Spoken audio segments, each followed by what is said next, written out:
দিতেন। সব নবীদের একই কাজ ছিল এবং নবীদেরকে যে আল্লাহ তাআলা পাঠাইছেন কখন কোথায় কাকে পাঠাবেন এটা আল্লাহ তাআলা তার নিজের ফয়সালাই করেছেন। বরং আল্লাহ তাআলার আদিম হিকমত যে দুই ক্ষেত্রে তো আল্লাহ আগেই বাতিলকে এলান করে দিয়েছেন আমি নবী পাঠাইতেছি, তোমার রাজত্বের খতম করবে। এক নূহ আলাইহিস সালামের ক্ষেত্রে, ইব্রাহিম আলাইহিস সালামের ক্ষেত্রে, আর দ্বিতীয় মূসা আলাইহিস সালামের ক্ষেত্রে। মূসা আলাইহিস সালামের ক্ষেত্রে আর ইব্রাহিম আলাইহিস সালামের ক্ষেত্রে। আল্লাহ যেহেতু সময় কম, আল্লাহ তাআলা আজিম কুদরত আগে খবর দিচ্ছেন এবং পাঠাইছেন তো পাঠাইছেন, তারই ঘরে পাঠাইছেন, তারই আতঙ্কের মাধ্যমে পাঠাইছেন। মুসলমান জন্ম হয়েছে অন্য বাপ মায়ের ওখানে, কিন্তু আল্লাহর হিকমত, আল্লাহ তার কুদরত তার নিয়ে পৌঁছেছেন নমরুদের ঘরে। এরকম ভাবে ইব্রাহিম আলাইহিস সালামের যে জন্ম হয়েছে আগে জানছে, এমনকি এই পর্যন্ত জানছে যে এই রাত্রে মায়ের রেহেমে চলে যাবে বাচ্চা। তো সেজন্য সে প্রজাদেরকে, পুরুষদেরকে আলাদা, মেয়েদেরকে আলাদা রেখে সে মধ্যে এই জন্য আরাম করতেছে আর পাহারা দিতেছে যাতে কোনো মা বোন আর কোনো পুরুষের সাথে, স্বামী স্ত্রীর সাথে মেলামেশা না হয়। তো পাহারাদার রাখছে মেয়েদের মধ্যে ইব্রাহিম সাহেব মাকে, পুরুষের মধ্যে ইব্রাহিম সাহেব বাবাকে। যতটুকু শুনছি যে দুজনের দেখা, দুজনের দেখতে আসে, কি অবস্থা দেখি। আর সে ওই নমরুদের মাথার কাছে, আর আল্লাহ ওখানে তাদের মধ্যে মিলনের ব্যবস্থা করে দিচ্ছেন, ওখানে বাচ্চা রেহেমে চলে গেছে। তো আল্লাহ তাআলা নবীদেরকে পাঠানোর উদ্দেশ্য ছিল দাওয়াত। নবীদের পাঠানোর উদ্দেশ্য ছিল দাওয়াত। এই উম্মতকে আল্লাহ তাআলা যে শ্রেষ্ঠ উম্মত বলছেন তার কারণও কংসে বর্ণনা করছেন যে তারা দাওয়াতের কাজ করবে, মানুষকে বাইরে ভালোর দিকে ডাকবে, খারাপ থেকে ফিরাবে, মানুষকে ভালোর দিকে ডাকবে। এবং এই উম্মতকে শ্রেষ্ঠ এই জন্য যে তারা নবীওয়ালা কাজ করবে, যদিও তারা নবী নয়। এই জন্য কাল হাসরের দিনে যে নবীদেরকে যে বিশেষ জায়গায় বসার জায়গা দিবে, সেখানে ইসলামের উম্মতরাও অনেকে বসার স্থান পাবে। অন্যান্য নবীরা একটু ফুসফুস করবেন যে ব্যাপার, এরা কারা, এটা নবী নয়, তবু আমাদের এখানে তারা এই মজলিসে তারা শরীক হয়েছে, বসছে। তো পরে বুঝতে পারবেন আল্লাহ নবী সাল্লাল্লাহু আলাইহি সাল্লাম খুশি হইয়া বলবেন এরা আমার উম্মত, এরা এই কাজ করতো যে কাজ আপনারা করতেন। তারাও দাওয়াত দিত, আমি চলে যাওয়ার পরও তারা দাওয়াত দিছে। আর দাওয়াতের সঙ্গে আল্লাহর মদদ, দাওয়াতের সাথে আল্লাহর মদদ, আল্লাহ তাআলার সাহায্য, কুদরতি সাহায্য আল্লাহ তাআলা দাওয়াতের সাথে রাখছেন। মূসা আলাইহিস সালামকে যখন ফেরাউন তাড়া করছে, মূসা আলাইহিস সালামকে ফেরাউন, তখন কম ঘাবড়াই গেছে। আবেদ ছিল, ইবাদত করানোওয়ালা ছিল, বলতে ইন্নালা মুদরাকুন, আমরা ধরা খেয়ে গেছি মতো, এখন আমাদের কচু কাটা করবে ফেরাউনের লস্কর। তখন মূসা আলাইহিস সালাম কি বললেন? ইন্না মাইয়া রব্বি সায়াহদি, আল্লাহ আমার সাথে আছেন, সিঙ্গুলার, এক বচন, আল্লাহ আমার সাথে আছেন, আল্লাহ আমাকে পথ দেখাবেন। তো আল্লাহ তাআলা হুকুম করলেন মূসা আলাইহিস সালামকে যে আপনি লাঠি মারেন। মৌলানা মুনিশ সাহেব রহমতুল্লাহ বহু এক বুজুর্গ ছিলেন, কাকরাইলের, ইন্তেকাল করে গেছেন, বহুত ওলি আল্লাহ ছিলেন, আজিব, ওনার মৌতের ঘটনাও আজিব। তো উনি বলতেন যে আল্লাহ তাআলা হুকুম করছেন মূসা আলাইহিস সালামকে আপনি লাঠি মারেন পানির উপরে, এটা তো বুদ্ধি জ্ঞানের খেলা। ওনাদের এই লাঠি মারছেন পানির উপরে মারে নাই, সমস্ত বুদ্ধিমানের আকলওয়ালা যারা বুদ্ধি দিয়ে ইসলাম বুঝতে চায়, করতে চায়, আকল খাটাইতে চায়, জ্ঞান বুদ্ধিতে স্থান দেয়, তাদের মাথার উপর লাঠি মারছে। কারণ পানির উপর লাঠি মারলে একটু পানি ছিটে উঠবে, আর কি হবে। বরং যদি লাঠি ফিরাউনের লস্করের দিকে মারতে আল্লাহ বলতেন, আর ওই লাঠি মারতে তো বরকত হইতো, যে এক লাঠি লক্ষ লাঠি হয়ে যেত, সব লস্কর খতম হয়ে যাইতো। তো কিছুটা বুঝে আসে। তা না বললে আল্লাহ তাআলা কি করলেন? আল্লাহ তাআলা মুসা হুকুম করলেন আর পানিতে লাথি মারেন। বুদ্ধির খেলা, জ্ঞানের খেলা, আকলওয়ালার খেলা। বুদ্ধি দিয়ে অনেকে তো বুদ্ধি চালাইতে চায়, তবলিগেরও বুদ্ধি দিয়ে বুঝতে চায়, তবলিগের বুদ্ধি দিয়ে জ্ঞান দিয়ে বুঝতে চায়। এই জন্য ভাই দোস্ত বুজুর্গ, তো আল্লাহ তাআলা দেখেন কুদরত দ্বারা আপনারা সবাই জানেন ঘটনা, রাস্তা হয়ে গেল, আল্লাহ মুসা এবং তার বনী ইসরাঈলকে হেফাজত করলেন, আর ওই পানিতে ডুবেই ইঁদুর মতো ফেরাউন এবং তার লস্কর মরল। একটু এটার সঙ্গে ঘটনাটা মিল আছে, এটুকু তো আমরা মনে রাখার চেষ্টা করি। কি ভাই? ভাই মজমা আমি এখানে আপনাদের কাছে আগেও আসছি, আমার এই মজমা থেকে খুব কান্না আসতেছে, কারণ আপনাদের মজমা এরকম ছোট ছিল না, আপনাদের মজমা এরকম ছোট ছিল না। হ্যাঁ, সাথী আছে, কিন্তু কিছু সাথী এখনো উজানের মধ্যে নৌকা বাইতেছে, আর কিছু সাথী তারা বলতেছে জোয়ার আসলে আমরা নৌকা ছাড়বো। তাবলিগ হক, নিজামুদ্দিন হক, কিন্তু আমরা এখন আপাতত একটু রেস্ট নিয়ে বসে থাকি। উজান প্রতিকূল পরিবেশ, কথা বুঝেন ভাই? বসে আছে না 3 দিন, না গাছ তোলা, চিল্লা না 4 মাস, মনে করতেছে যে ঠিক আছে একটু আবার পরিবেশ হইলেই আমরা উঠে পড়ে লাগবো। আর কোন বান্দা তো ওদিক চলে গেছে, ভিন্ন কথা। যার তকদির নাই, আল্লাহ তাআলা কাছ থেকে বাসনে দিয়া বাইর করে দিয়েছেন। যেটা বলতেছিলাম ভাই, আগের ঘটনাটা মনে থাকবে, মুসা আলাইহিস সালামের ঘটনা। ওখানে মুসা আলাইহিস সালাম যে বললেন আল্লাহ তাআলা আমার সাথে আছেন, আল্লাহ আমাকে পথ দেখাবেন। হুজুর সাল্লাল্লাহু আলাইহি সাল্লাম, এখন ঘটনা আরেকটা সঙ্গে কি মিল আছে দেখেন। হুজুর আকরাম সাল্লাল্লাহু আলাইহি সাল্লাম যখন আল্লাহর হুকুম হইল, আগে জানাইছেন আল্লাহ তাআলা যে আপনাকে হিজরত করতে হবে। মদিনা মুনাওয়ারায় হুসাম যাবে, এটা 1000 বছর আগে লোকরা জানছে যে এই ইয়াসরিব শহরে, এই শহরে সে আখিরি নবী আসবেন। লোকজনরা নাউজুবিল্লাহ, আল্লাহ মাফ করে, জেহালাত এরকম বলে যে মক্কা শরীফের সুবিধা করতে পারে নাই, তো মদিনায় গিয়ে রাষ্ট্র কায়েম করছে। লা হাওলা ওয়ালা কুওয়াতা ইল্লা বিল্লাহ। এরকম ফ্যামিলি ছিল যারা বহু বছর, কয়েকশো বছর আগে মদিনা শরীফ এসে বাড়িঘর করছে এই আশায় যে এখানে নবী আসবেন, শেষ নবী আসবেন। তো আল্লাহ নবী যে মদিনা মুনাওয়ারা যাবেন, তো আল্লাহর হুকুম। অবকাশ তো অনেক আগে বলে দিচ্ছেন যে আমরা কিন্তু যে কোনো সময় হিজরত করবো। কবে করবো? আল্লাহর হুকুমে করবো, আল্লাহ যেদিন বলবেন। আর শেষকালে কি হলো? এখন তখন সব কম 1000 তলোয়ার নিয়ে দাঁড়াই আছে, আজ রাত্রেই কতল করে ফেলবে। সকলে বলো না ভাই, রাত্রটা শেষ হোক, এরকম কাপুরুষের মতো রাত্রে কতল করবো না, দিনের বেলা দেখে শুনে সকলে মিলে এই কতলের মধ্যে আমার শরীর হবো। তো আল্লাহ তা হুকুম করে, দোস্ত আপনি এবার হিজরত করেন। অবগ্রহের সঙ্গে আগেই কথা হয়েছে। এমন বড়দের মুখে শুনছি, কিতাবে দেখি নাই, শুনেছি যে অবগ্রহ তখন শুনছেন যে আমাকে হিজরত করতে হবে, তারপরে রাত্রি নিয়ে ঘুমাইতেন না, অপেক্ষা করতেন যে কখন আল্লাহ নবী এসে নক করে আর আমার কোনো দেরি না হয়, আমি সঙ্গে সঙ্গে বেরোয় আসবো। দুইজনে বের হইয়া, এখানে একটা কথা বোঝার আছে যে ইচ্ছে করে তো আল্লাহ তাআলা হুজুর সাল্লাল্লাহু আলাইহি ওয়াসাল্লামকে কিছুদিন আগে তো বোরাকে আসমানে নিয়ে গেছেন, আল্লাহ পাকের আরশে মহল্লায় নিয়ে গেছেন। তো আল্লাহ তাআলা বোরাকে করে হুসালামকে তো মদিনা মুনাওয়ারা নিয়ে যাবেন, এত কয় সেকেন্ডের ব্যাপার। কি বলেন? বাইতুল মুকাদ্দাসে নিয়ে গেছেন। তো মদিনা মুনাওয়ারা যদি নিয়ে যেতেন তা কোনো ঝামেলা হতো না, অসুবিধা হতো না, তাহলে তো নিতে পারতেন, কেন নিলেন না? সাধারণ মানুষের মতো রওনা করাইলেন। সবাই খেয়াল করে শুনি ভাই, আপনাদের হাত পাও ধরে বলি, আমি অসুস্থ মানুষ, বড়রা পাঠাইছেন কথা বলার জন্য। আল্লাহ তাআলা এই বলার দ্বারা আমারও ফায়দা হয়, আপনাদেরও ফায়দা হয়, কারণ এর মধ্যে অনেক সূক্ষ্ম কথা আছে। এখানে হুজুর সাল্লাল্লাহু আলাইহি ওয়াসাল্লামকে যে আল্লাহ সাধারণ মানুষের মধ্যে পাঠাইলেন, আবু বকরকে নিয়ে উনি গুহার মধ্যে আশ্রয় নিলেন।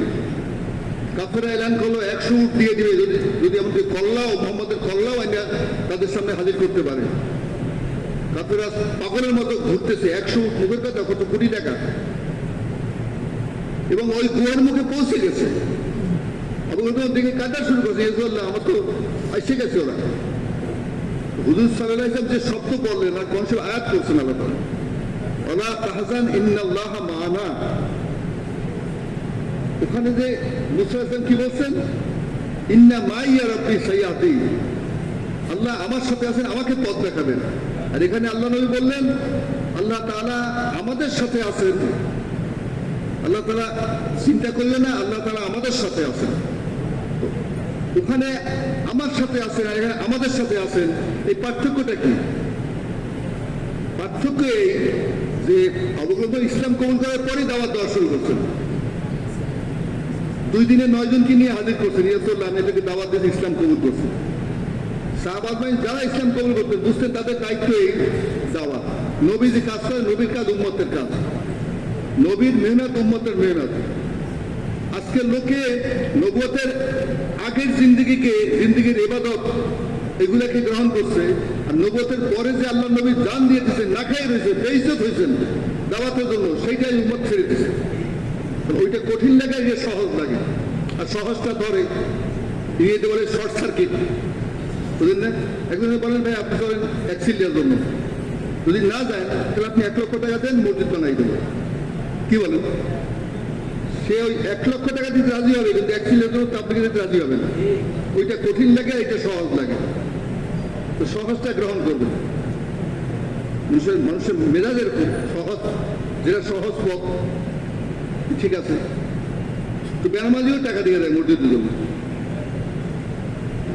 যাই হোক ভাই দোস্ত বুজুর্গ, এখানে কেন বহু বচন ব্যবহার করলে? আমাদের সাথে আল্লাহ আছেন, যেহেতু আবু বকর রাদিয়াল্লাহু দায়ী, দাওয়াত দেনেওয়ালা, আর হুজুর সাল্লাল্লাহু আলাইহি ওয়াসাল্লাম তো নবী, দাওয়াত দেনেওয়ালাই, দুইজনই দায়ী। জন্য আল্লাহ তাআলার সাহায্য দাওয়াতের সাথে,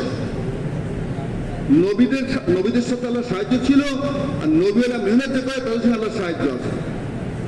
হুজুর সাল্লাল্লাহু আলাইহি ওয়াসাল্লাম উম্মত যারা দাওয়াতের কাজ করবে, দাওয়াতের হুজুর কবরে বসে উম্মতের জন্য কাঁদতেছেন, সেই উম্মতের জন্য যদি আজকে কেউ ফিকির করে, গাছ করে, ঘোরাঘুরি করে, দুয়ারে দুয়ারে যায়, কাঁদতে থাকে রাত্রে উঠে, তো আল্লাহ তাআলা দেখবেন যে আমার নবী, আমার দোস্ত যে মেহনত করছেন, দোস্তকে পর্দা করে নিয়ে গেছি, কিন্তু দোস্তের উম্মতে একই ফিকির করতেছে।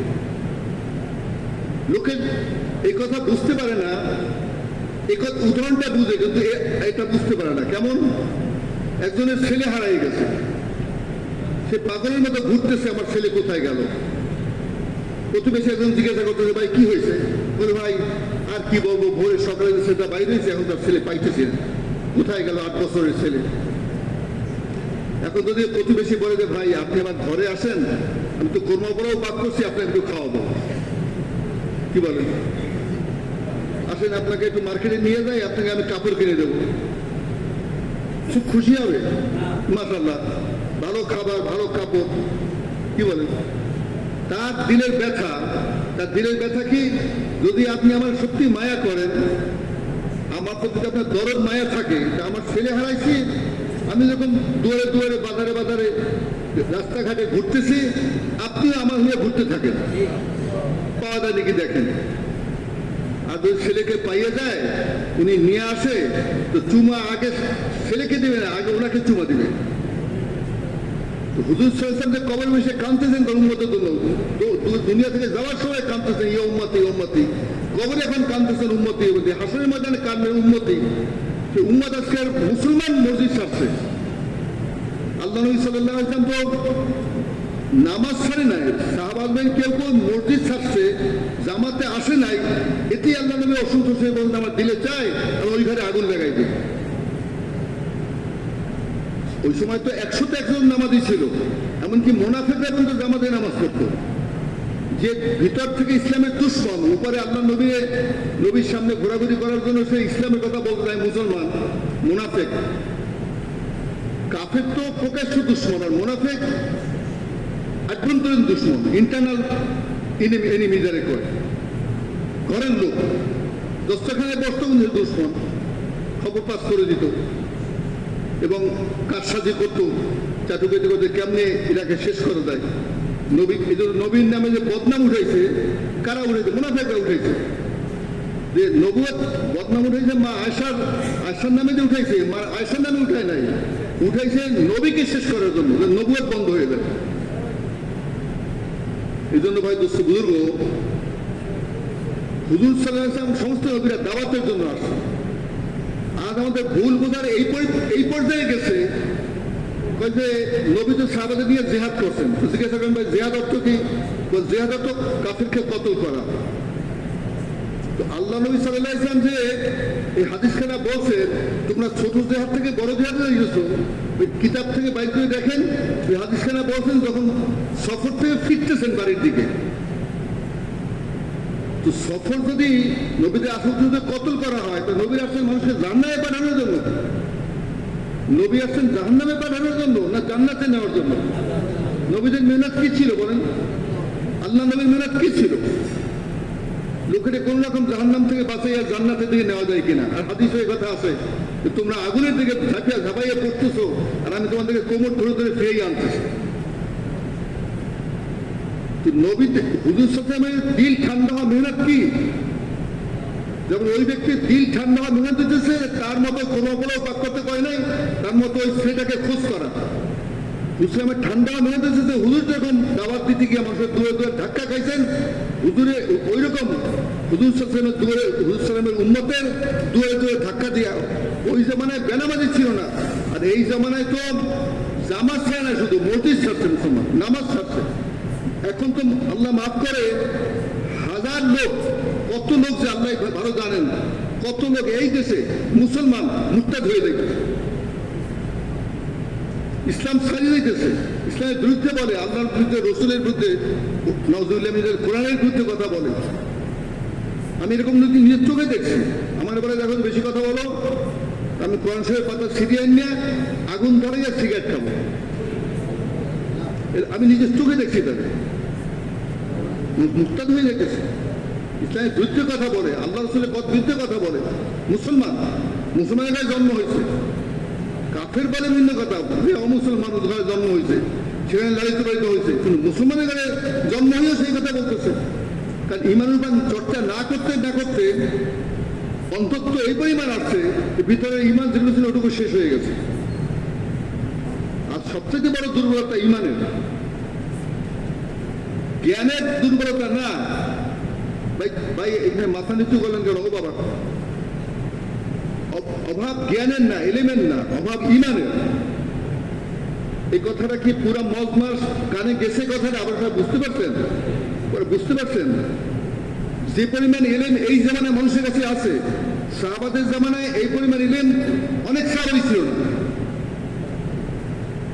যে পরিমাণ এলিমের চর্চা এখন আছে, যে পরিমাণ এলিম মানুষের কাছে আছে, ওই পত্রে আর নেটে আর কতভাবে মানুষ যে এখন এলিমের চর্চা করতেছে জানে। একজন লোক এই দেশে পাওয়া যাবে যে যে জানে না যে নামাজ পড়া ফরজ, পর্দা করা আল্লাহর হুকুম, রোজা রাখা ফরজ আল্লাহর হুকুম, এইটা জানে না। এবং একজন গ্রামের অশিক্ষিত কাজী মুরব্বী, তাদের জিজ্ঞাসা করে সে বলবে যে হ্যাঁ নামাজ পড়লে পড়তে পারো, না পড়লে না পড়তে পারো, এটা বলবে? কি বলবে বলেন? রোজা রাখলে ইচ্ছা যা রাখে রাখবে, না রাখলে কোনো অসুবিধা নেই, এটা বলবে? জানে সে যে রোজা রাখা ফরজ, নামাজ পড়া ফরজ, পর্দা করা ফরজ, জানে। এলেম আছে তো করে না, এই করে না। এই যে তাহলে বোঝা গেল যে অভাব এলিমের না, অভাব ইমানের। করে না কেন? আল্লাহর ভয় নাই, আল্লাহর মহব্বত নাই, আল্লাহকে ডরায় না।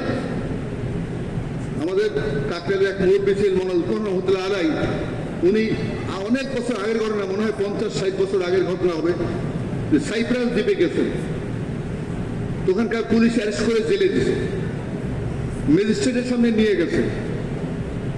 ম্যাজিস্ট্রেট বলছে এদেরকে অ্যারেস্ট করছো কি কারণ? বলে এরা মানুষের বিরুদ্ধে, দেশের বিরুদ্ধে, ধর্মের বিরুদ্ধে, এরা আমাদের জাতির বিরুদ্ধে দেশে বিশৃঙ্খলা সৃষ্টি করবে, সেই কারণে তাকে অ্যারেস্ট করা হয়েছে। ঠিক আছে, তাদেরকে জিজ্ঞেস করে তারা কি কথা বলে, যে কথার দ্বারা এই দেশে বিশৃঙ্খলা সৃষ্টি হইতে পারে, অশান্তি সৃষ্টি হইতে পারে। তো মৌলানা রহমতুল্লাহ যিনি নিজে গেছেন, উনি মোতাকাল্লিম ছিলেন। উনি বলেন যে আমরা তো এই ইমানের কথা বলি, যে প্রত্যেকের দিলে আল্লাহর ভয়, আল্লাহর ডর পয়দা করা দরকার। যদি আল্লাহর ভয় পয়দা হয় তো মানুষ গোপনেও চুরি করবে না, ডাকাতি করবে না, মিথ্যা কথা বলবে না। কি বলেন? পুরি দিয়া পাহাড় দিয়ে স্বামী স্ত্রীকে মহব্বত কত করে দেওয়া যায়? ভাই একটু উত্তর দেন ভাই, কি বলেন? তাই পুরীর বসায় রাখবেন স্বামী স্ত্রী যে ঘরে ঘুমায়? ভাই তুমি দেখো কেউ উপর কেউ অত্যাচার করে নাকি? কি বলেন, পারবে না? এটা পুলিশের পাহারায় কেউ ভালো বানানো যায় না।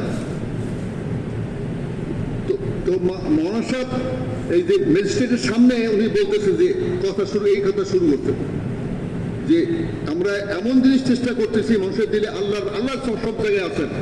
স্বামী স্ত্রী যে ঘরে দুয়ার আটকেই ঘুমায় সেখানেও আল্লাহ দেখতেছেন তাদের দুজনকে, কার আচরণ জুলুম, কে জালেম কে মজলুম, সেখানে আল্লাহ দেখতে, পুলিশ দেখবে না কিন্তু আল্লাহ দেখতেছেন।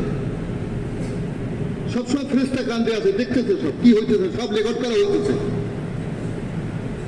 এরকম মানুষের মধ্যে আমরা যে নামাজের কথা বলি যে এরকম নামাজ পড়ুক যে নামাজ মানুষকে ভালো বানাই দেয়। যেহেতু আমার নবীর কাছে আল্লাহ তাআলা যে কোরআন শরীফ পাঠাইছেন সেখানে আল্লাহ এলান করে দিয়েছেন ইন্না সালাতা তানহা আনিল ফাহশাই ওয়াল মুনকার, নামাজ ফাহিশা ওয়া মুনকার, খারাপ কাজ থেকে ফিরায়। সত্যিকার কেউ নামাজ পড়ে, নামাজ এখন পরে অনেকে রুসুম রেওয়াজ হিসাবে, অভ্যাসগত হিসাবে দেখা দেখি পড়ে, কিন্তু সত্যিকার নামাজ যদি ভালো করে ধ্যানের সাথে সূরা কিরাত শুদ্ধ করে ধ্যানের সাথে যেভাবে নামাজ পড়তে হতো ওরকম নামাজ পড়ে, তো নামাজ পড়তে পড়তে তার মধ্যে গুনাহ করার প্রবণতাই চলে যাবে। একজন সাহেব এসে ইয়া রাসূলুল্লাহ, এমন এক ব্যক্তি আছে যে নামাজ পড়ে কিন্তু সে চুরি করে। আল্লাহ নবী বলেন ধৈর্য ধরো, নামাজ তাকে ওই চুরি থেকে গুনাহ থেকে ফিরাবে। নামাজ সমস্ত গুনার ফিরানোর মূল। যদি নামাজ সুন্দর হয়, নামাজি মাপে কম দেবে না, নামাজি মিথ্যা বলবে না, নামাজি চুরি করবে না, নামাজি ডাকাতি করবে না, নামাজি ফেরতবাজি করবে না, যদি নামাজটা সুন্দর হয়। এই জন্য মেহনত করে নামাজ বানাইতে হয়। তাবলীগের চেষ্টাই এইটা যে ভাই মসজিদে নিয়ে যাও, 40 দিনের জন্য সেই হাসপাতালে রাখো, ওখানে তার সুন্দর করে নামাজ পড়ো, কোরআন শরীফের মস্ক করো, মাসলা মাসাইল শিখাও, যাতে সে সুন্দর করে নামাজ পড়ে আর নামাজ সুন্দর একটা ভালো মানুষ হয়ে যাবে। সে ভালো স্বামী, সে ভালো অফিসার, সে ভালো ইঞ্জিনিয়ার, সে ভালো কর্মচারী, ভালো দোকানদার। সে কি বলে, এক জেলায় গেছি, ওখানে তারা বলতেছে ভাই আমাদের একজন সাহাবী ডিসি আসছিল, লা হাওলা ওয়ালা কুওয়াতা ইল্লা বিল্লাহ, এই জামানায় সাহাবী আসছে? বলে হ্যাঁ সাহাবী ডিসি আসছে। জিজ্ঞেস করলাম নাম কি? তো যে নাম বললো দেখে যায় আল্লাহ, এ তো আমার দোস্ত, বরং আমার ছোট ভাই, কতবার আমাদের বাসায় আসছে, মাস্তুরাত নিয়ে তালিমে আসছে, আমার সঙ্গে সম্পর্ক আলহামদুলিল্লাহ ওয়াক্ত লাগাইতে 4 মাস লাগাইছে। তো সে ঘটনা কি? বলে আমাদের এখানে একজন ডিসি ছিল এই জেলায়, সে এত মেয়ে কেলেঙ্কারি করছে, বাধ্য হয়ে মেয়ে লোকরা ঝাড়ু মিছিল নিয়ে বাইরে এসে পিটানোর জন্য। সরকার ঢাকায় খবর পাইছে এই অবস্থা চলতেছে। তো আপনার শুনলে আশ্চর্য হবেন, আমি আল্লাহর ঘরে বসে বলতেছি, আমি ওই ভদ্রলোককেও চিনি যে ডিসি ছিল এরকম কেলেঙ্কারি করছে, তাকে আমি চিনি। যাই হোক, মারা গেছেন ইদানিং। তো এরপরে সরকার এখানে ঢাকা থেকে পাঠিয়ে দিছে ওই যে 3 চিল্লাওয়ালা এক তাবলীগের সাথীকে পাঠাইছে। উনি গেতে পারে, উনি ঘুষ খায় না, মিথ্যে কথা বলে না, 2 নম্বরই করে না, মেয়ে কেলেঙ্কারি করে না, মসজিদে যায়, সবার সঙ্গে ইনসাফ করে। তো তার আদব আখলাক চলাফেরা আমল দেখে লোকে এত খুশি হয়েছে। তো লোকে তো সাধারণ লোকে তো জ্ঞানের অভাব, বলে এ তো ডিসি, এত সাহাবী, বুঝলেন না, সাহাবী ডিসি। তো এখন সবাই চায় এরকম লোক, ভালো মানুষ চায়। ভালো মানুষ মেহনত হয়েছে, মসজিদ ভালো মানুষ বানানোর কারখানা, চিনির কল। মসজিদ কি ভাই? মসজিদ কি ভাই বলেন? চিনির কল। চিনির কলে চিনি প্রস্তুত হয়। আর বাজার কি? আল্লাহ নবীর কাছে বলছেন নিকৃষ্ট জায়গা বাজার, ওখানে গুন্ডে পান্ডার ডাকাত পয়দা হয়। এই জন্য বাজারে গিয়া যে দোয়া আছে, ওই দোয়া যদি মসজিদে পড়ে তাহলে 10 লক্ষ নেকি হবে না, কিন্তু ওই দোয়া যদি বাজারে পড়ে তাহলে 10 লক্ষ নেকি হবে। কি কারণ? ওরকম নিকৃষ্ট জায়গায় যে এই কয় মাসে পড়তে পারছে, এই কারণে তাকে এই পুরস্কার দেওয়া হবে। বাজারে গিয়ে দোয়া পড়লে অনেক ক্ষেত্রে অনেক মানুষ পাবেন যে নিজেরই বিচার করে দেখেন যে বাজারে গেছেন, লা ইলাহা ইল্লাল্লাহু ওয়াহদাহু লা শারীকা লাহুল মুলকু ওয়া লাহুল হামদু ইউহয়ী ওয়া ইউমীতু ওয়া হুয়া হাইয়্যুন লা ইয়ামুতু বিয়াদিল খায়রু ওয়া হুয়া আলা কুল্লি শাইইন কাদির। এই দোয়াটা মনে থাকে কি থাকে না? যে বাজারের মধ্যে এই দোয়া পড়লে এই 10 লক্ষ দেখি হবে। কারণ কি? নিকৃষ্ট জায়গা, ওখানে খারাপ লোক তৈরি হয়। আর মসজিদ ভালো জায়গা, এখানে ভালো লোক তৈরি হয়। কাকলা বুজুর্গ বয়ানে বলছেন, নিজের কানে শুনছি, যে মুরগির তলে ডিম থাকে 21 দিন পরে মুরগির মতো বাচ্চা বাইর হয়, তো ফেরেশতার মসজিদ তো ফেরেশতাদের জায়গা, তো ফেরেশতাদের পাখার তলে মানুষ থাকে, তো মানুষ ফেরেশতাদের মতো হয়ে যায়, আর ফেরেশতারা নাফরমানি করতে জানে না। মানুষ ভালো হওয়ার ক্ষেত্রেই জায়গায় ময়দানি হয়েছে মসজিদ। তাবলিগালা এই জন্য মসজিদে চলে, হাত ধরে পাও ধরে লোকের নিয়ে আসবে মসজিদ মসজিদ মসজিদ। মসজিদে কেন বলে, মসজিদে গিয়ে ভালো হইলে এই লোকটা ভালো স্বামী, এই লোকটা ভালো ডিসি, একটা ভালো কি বলে ভালো অফিসার, একটা ভালো ইঞ্জিনিয়ার, গুণাবলী পয়দা হবে। মানুষ ভালো চায়, কিন্তু ভালো হইবে কোন মেহনত দেখে জানে না। একজন ঘুষখোর, ঘুষের টাকা পকেটে, সে বাজারে গিয়া একথা বলবে না যে আমার টাকা যেহেতু না পাক, 2 নম্বরই টাকা, আমাদের 2 নম্বরই ঘি দাও, বলবে কি ভাই 2 নম্বরই ঘি চাইবে? এ চাইবে খাঁটি ঘি, কি বলে খাঁটি ঘি চাইবে না, খাঁটি মধু চাইবে, খাঁটি তেল চাইবে। নিজে 2 নম্বরই করতেছে, কিন্তু চায় খাঁটি, ভালো চায়। বলবে যে এমন ভাড়াটি আইনে দেন যার লাগে আমার ঝগড়া মামলা মোকদ্দমা লাগিয়ে যায়, বলবে ভাই তালাশ করে ভালো একটু ভাড়াটি আছে, আবার ভাড়াটিওয়ালা তালাশ করে একটু ভালো বাড়িওয়ালা চাই। আর ভাই এটা পয়দা হবে কোথায়? বাজারে হবে না মসজিদে হবে? কোথায় ভাই? মসজিদে। এইটাই তো আপনি কিন্তু দাওয়াত দিচ্ছে যে ভাই মসজিদ মসজিদ মসজিদে বসে মানুষ ভালো হবে, নামাজের দ্বারা মানুষ ভালো হবে। আর যে কারণে আল্লাহ নবী যা এত রহম দিল, চোরের হাত কাটতেছে, হুজুর কাঁদতেছেন, হুজুর আপনি তো ফয়সালা করতেন, বলে আমি আল্লাহর হুকুমের বাইরে তো ফয়সালা করতে পারি না। চুরি যখন প্রমাণিত হয়েছে, তার হাত কাটার হুকুম আমাকে দেওয়াই লাগে, আল্লাহর হুকুম কোরআনের আয়াত। কিন্তু তোমরা আমার আনলা কেন? আমরা উম্মতের হাত কাটা যাইতেছে, যে নবী সাহাবী একজন উম্মতের হাত কাটা যাইতে যে কাঁদতেছেন, আর সেই নবী বলতেছেন যে আমার দিলে চাই আমি ওই ঘরে আগুন লাগাই দেই যারা মসজিদে জামাতে নামাজ পড়তে আসে না। জামাতে নামাজ পড়তে আসে এই জন্য আগুন লাগাতে চাইছেন, তাহলে তো যারা নামাজ পড়ে না তাদের উপর আল্লাহর কত ব্যথা। এখন এই যে হারানো উম্মত গুলোকে তালাশ করে যদি বাইর করে, হারানো ছেলেকে যে তালাশ করে, তার উপরে যেরকম ভাবে ছেলের বাপ খুশি হয়, হারানো উম্মতকে তালাশ করলে রাসূলুল্লাহ কি পরিমাণ খুশি হয়। আল্লাহর বান্দাকে আনিয়ে জাহান্নাম থেকে বাঁচাইয়া জান্নাতের পথে উঠাইতে পারলে আল্লাহ কত খুশি হন। দাওয়াত কত বড় উঁচা জিনিস, এই জন্য এই উম্মতকে শ্রেষ্ঠ উম্মত বলা হয়েছে। আর ওখানে আল্লাহ নবী বলতেছেন আল্লাহ আমাদের সাথে আছেন, এবং আল্লাহ তার এখন আল্লাহ কুদরতি ব্যবস্থা করলেন যাতে কেমন পর্যন্ত লোকে এখন সফর করে, কেমন পর্যন্ত লোকে দাওয়াত দেয়। এই জন্য ওনাকে গোড়াকে নেন নাই, কথা মনে আছে? গোড়াকে না নিয়ে এইভাবেই নিছেন যে আল্লাহ তাআলার মদদ, আল্লাহ রাস্তায় আল্লাহর মদদ দাওয়াতের মধ্যে। আর আল্লাহ রক্ষা করলেন ওই গাড়ির সুর থেকে কিভাবে রক্ষা করলেন? মাকড়সার দাও দিয়া। কি বলেন ভাই? ওই কথাগুলো আপনারা কি শুনতেছেন? ও ভাই শুনতেছেন ভাই? আল্লাহ দেখালেন মাকড়সাটার সবচেয়ে দুর্বল। পাঠে যেটা রেণু রশি হয়, রেণু তাও যদি 100 একত্র করে, 200 একত্র করে, তাহলে তার শক্তিশালী হয়ে যায়। পাট, কথা বুঝতে পারছেন ভাই? জানি না আপনার অর্থটা বুঝছেন কিনা। পাট একটু সামান্য পাট ছিঁড়ে ফেলানো যায়, কিন্তু যদি বেশি জোগাড় করা হয় আস্তে আস্তে এত মোটা হয়, এত শক্তিশালী হয় যে কেউ টাইনেও শিখতে পারবে না। তো মাকড়সা যদি কুটি মাকড়সা একত্র করা হয়, কোন শক্তি হয় না। তো আল্লাহ তাআলা দেখালেন যে আমি এখন কেমনে সাহায্য করতেছি দেখো। অবকর ভয় পেন, ওয়ালা তাহজান ইন্নাল্লাহ মা'ানা, আল্লাহ আমাদের সাথে আছেন। তো আল্লাহ দেখালেন কি দিয়ে দেখালেন? মাকড়সার জাল দ্বারা। আল্লাহ দেখালেন কবুতরের ডিম দিয়া। আল্লাহ তাআলা যে যুগে যুগে সাহায্য করছেন নবীদেরকে, দাওয়াত দেওয়ালাকে, তার প্রমাণ যখন নমরুদের ধরছেন তো বিরাট বাহিনী পাঠান নাই, ল্যাংরা মশা পাঠাইছেন। ফেরাউনের যখন ধরছেন তাহলে পানি দিয়ে ধ্বংস করছেন, যে পানির উপর গৌরব করতো, আনা রব্বুকুম আলা, এই পানি আমার কথায় চলে, জোয়ার ভাটা আমার কথায় হয়। ওই পানি দিয়ে আল্লাহ ডুবাই ধরে মারছেন, যে পানি নিয়ে গৌরব করতো। আল্লাহ আমাদের বোঝার তৌফিক দান করেন। আজ উম্মত, মুসলিমের উম্মত দাওয়াতকে ভুলে গেছে। আল্লাহ তার এক বান্দাকে আবাবিলকে পাঠাইয়া, আল্লাহ তাআলা চাইছেন যখন আবাবিল পাঠাইয়া আল্লাহ দ্বীনকে রক্ষা করছেন, আল্লাহর ঘরকে রক্ষা করছেন, আল্লাহ তাআলা আল্লাহ নিজে রক্ষা করছেন, আবাবিলের শক্তি দিয়ে না। এটা সে কঙ্কর নিয়ে আসে, কবুতরের ছোট পাখি এখনো বাইতুল্লাহ গেলে দেখা যায়, সেই পাখি এত বড় হাতির লস্করকে অ্যাটম বোম দিয়ে খতম করে নাই। আল্লাহ তার কুদরত দ্বারা খতম করছেন, বাইরে দেখা যাইতেছে আবাবিল করছেন আল্লাহ তাআলা। আল্লাহ তার দুশ্মনকে এভাবে খতম করছেন, সব জামানায় করছেন, আল্লাহ তার সব জামানায় করছেন। আল্লাহ তাআলা যখন চাইছেন আল্লাহ হককে জিন্দা করবেন, বাতিল কালে খতম করবেন, বাতিল যত শক্তিশালী হোক। তো আল্লাহ তাআলার সাহায্য যে দাওয়াতের সাথে। আযান দিলে পরে শয়তান 36 মিনিট দূরে ভাগে, আর যখন নামাজের দ্বারা তো শয়তান এসে হাজির হয় ভিতরে।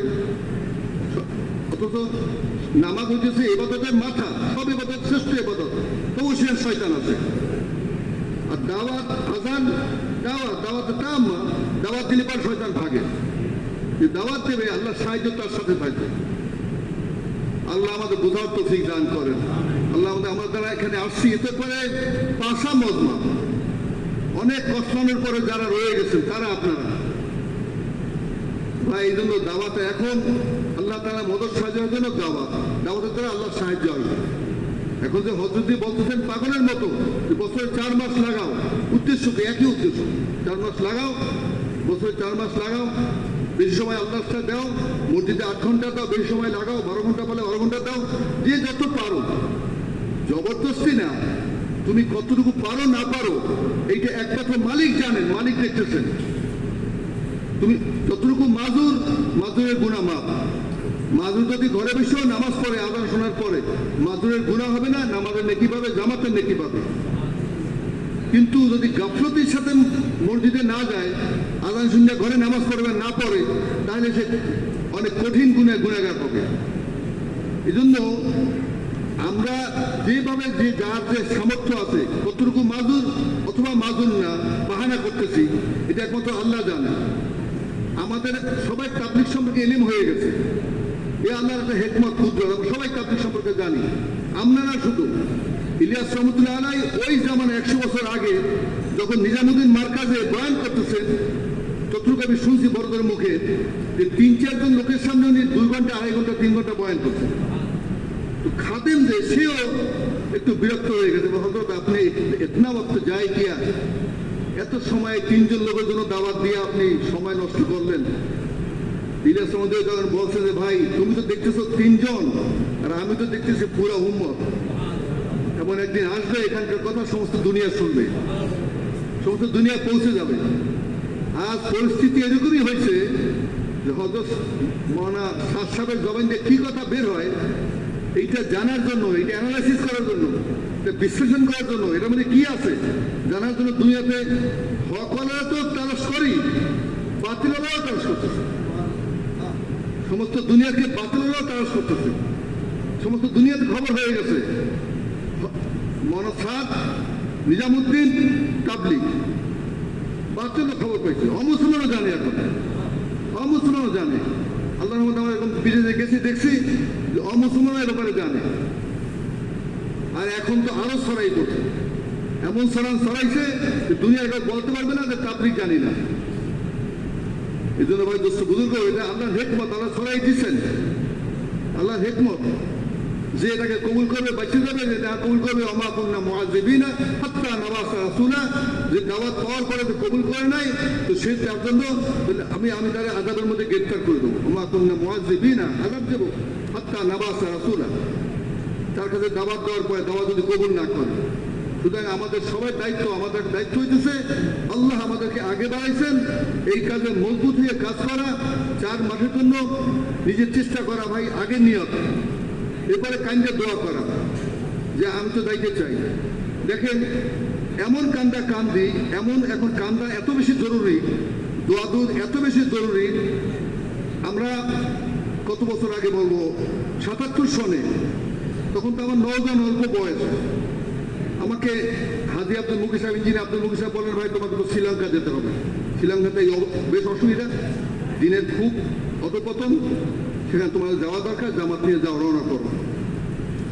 আমার অনেক অসুবিধা, বলো ভাই সাহেব এই অসুবিধা, এই অসুবিধা, সব আমি শুনছি, কিন্তু তুমি তৈরি করো, যাইতে হবে। ইন্ডিয়া জামা যাবো, ইন্ডিয়া হয়ে যায়। এখন তো ঢাকা কলম্বো ফ্লাইট আছে, ওই জামায় তো ফ্লাইট এরকম ছিল না।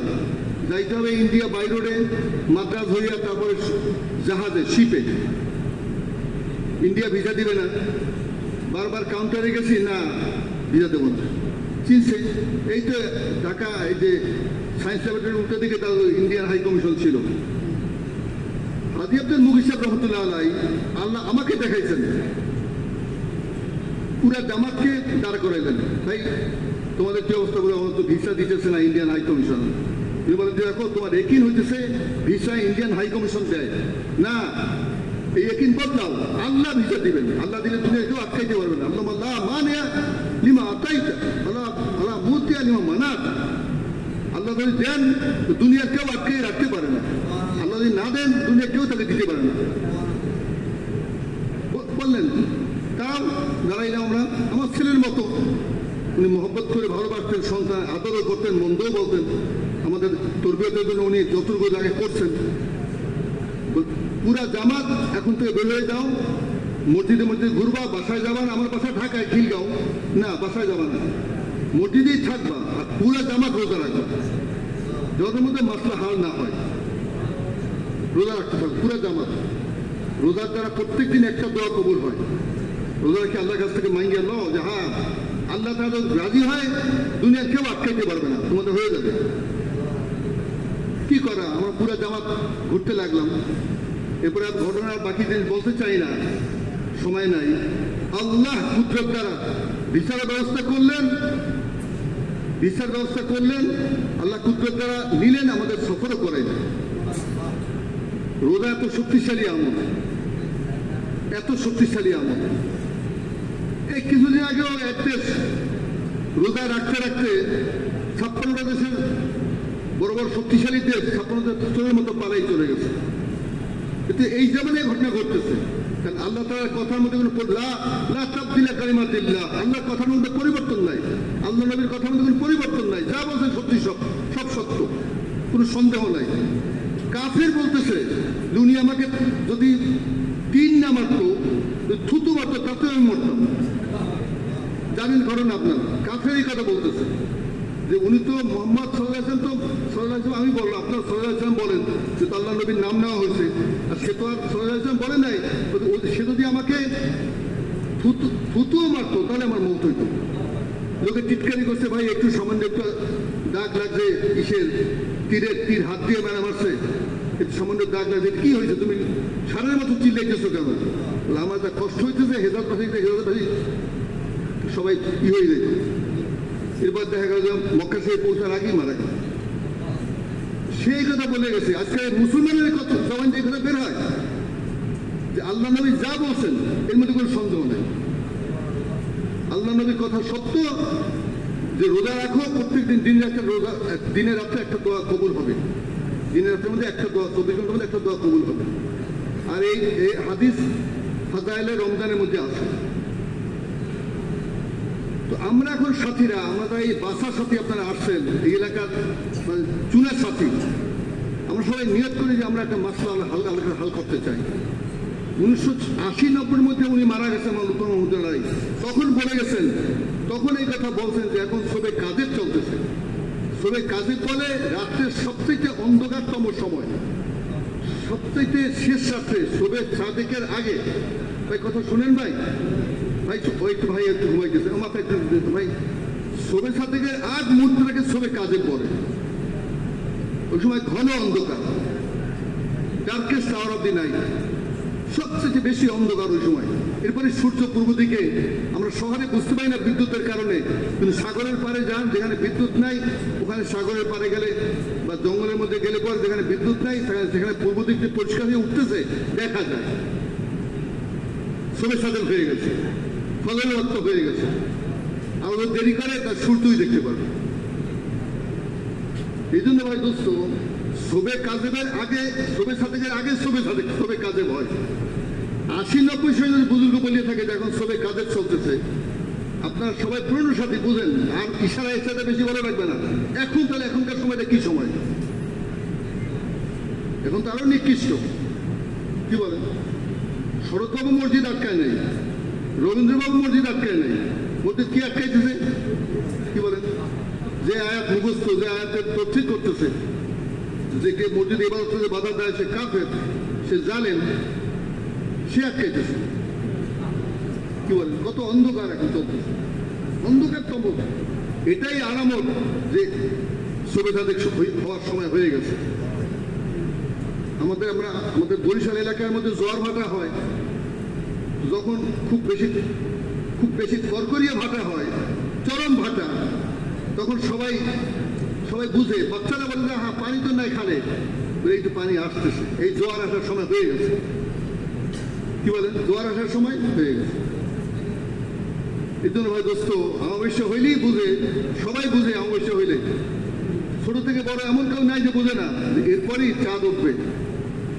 কি বলেন, ঈদের চাঁদ ওঠে, রমজানের চাঁদ ওঠে, প্রত্যেক মাসে আরবি মাসে চাঁদ ওঠে না ভাই? আস্তে আস্তে চাঁদে একটু একটু করে বাড়তে থাকে, বাড়তে শেষ পর্যন্ত 15 দিন পরে, 14 দিন পরে আবার একেবারে পূর্ণিমা হয়ে যায়। এই যে অমাবস্যা ভাই, বুঝছেন, এই অমাবস্যাই পূর্ণিমার আলামত, এই ভাটাই জোয়ারের আলামত, এই অন্ধকারই কি বলেন সবিতা থেকে আলামত। এখন এই মাসলা একমাত্র আল্লাহই হাল করবেন। যে যা করতেছে বুঝি শুনে করতেছে, একদিন দুদিন না, 2018 থেকে 2025 চলতেছে। যে যা করতেছে বুঝি শুনে করতেছে, জায়গায় ঘুমাইতেছে, উড়াল যাবে না। সুতরাং এখন কি কাজ ভাই? এসব তো হাজার হাজার লোক আছে মহল্লায়, হাজার হাজার লোক আছে যারা ইসলামই বুঝে না, এই সমস্ত কথা, এই সমস্ত কি দলাদলিও বোঝে না। হাজার হাজার লোক নামাজ পড়ে না, মসজিদে আসে না, আল্লাহর হুকুম মসজিদ আল্লাহর ঘরকে ছেড়ে দিয়েছে, তাদের তুয়ারি কি হাত পাওয়া ধরে, যে পুকুরে দেখতেছি মাছের বদলে কচ্ছপ ওঠে, সাপ ওঠে, ওই পুকুরে বারবার মাছ পাওয়ার অভিযোগ, ঝগড়া বিবাদ হবে। আর ইশারা কি কথা বুঝেন আপনারা? আমার কথা বুঝতে পারছেন? কি বলেন, সেই পুকুরে জাল মারবেন, ওই সালাম কালাম বিদায় করেন, ওখান থেকে ঠিক আছে, ওই পুকুরে যান যেখানে মাছ পাওয়ার সম্ভাবনা আছে। আর আল্লাহ তাআলা কাউকে বঞ্চিত করেন, আল্লাহ মাহরুম করেন না। বান্দার চেষ্টাকে আল্লাহ চেষ্টা বদলা, আল্লাহ নেকামলের বদলা সূরা কাহাফ পড়েন, ওখানে আছে যে আমি কারোর নেকামলকে যাই করি না, দিবেন। নাসিম ভাই রহমতুল্লাহ আলাইহি কিছুদিন আগে মারা গেছেন, ল্যাংড়া ছিলেন, কাপড়ে সুরা। উনি, আমি কয়েক বছর আগে এসে গেছি, মগবাজার গাবতলা গাছতে গেছি, একজন লোক চিল্লায় বাইরে থেকে আনার জন্য চেষ্টা করলাম, সে ছেলেবেল না বের হবো না। একটু নিরাশ হয়ে আমরা দুইজন রাস্তায় হাঁটতেছি, এক পানের দোকানদারের কাছে একটু পান খাই, পান খাইতেন, তো পানের জন্য দাঁড়াইলেন দোকানদারের কাছে, আমি পাশে পান কিনতে দোকানদার, আপনার কি তাবলিগের লোক? তো শেষে আমরা বললাম যে আমরা তাবলিগের কোনো লোক নাই, এরকম কোনো পয়সা দিয়া কেনা কোনো লোক নাই, দলের লোক নাই, তাবলিগ এটা নবীওয়ালা মেহনত, ওই মেহনতের সাথী আমরা যাই তাবলিগে।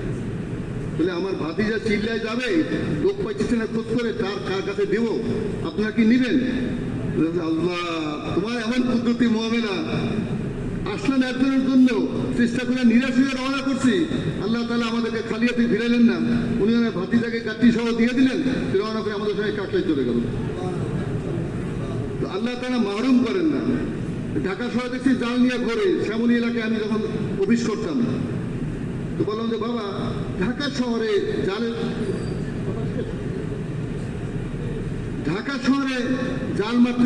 জাল মারো, মাছ এখানে করে পুকুর কোথায়? বলে আছে, এখানেই আছে, আর যদি মাছ না পাই তারা এই ব্যবসা করতাম না। এই জন্য ভাই দোস্ত বুজুর্গ, দাওয়াতের সাথে আল্লাহর মদদ, দাওয়াতের কামের সাথে আল্লাহর মদদ, ওই এক মদদ ওই জামানাতে হচ্ছে, এই জামানাতে হবে। তাহলে আমার দাওয়াতের কাজের জন্য ভাই দোস্ত বুজুর্গ, আমরা এর জন্য যে এখন বর্তমানে যে তশকিল চলতেছে, 4 মাস লাগাও, 4 মাস যদি লাগানো হয়ে থাকে 2-3 বার, তাহলে বিদেশ সফরের জন্য 5 মাসের জন্য প্রস্তুতি হও, 2 মাস জন্য মাস্তুরাত নিয়ে ভাই বিদেশে যাও। এই কথাগুলো যে বড়রা বলতেছেন, এই কথাগুলো এরকম বিকল্প নাই ভাই। এটা ফাইন্নাহুম ইয়ানজুরুনা মিন নূরিল্লাহ, উলিয়ারা তারা আল্লাহর নূর দিয়ে দেখে কথা বলে। এখন আপনার আমার তাবলীগ নিয়ামত, তাবলীগ হিফাজত, এখন আমাদের হিফাজত তাবলীগ করা, এই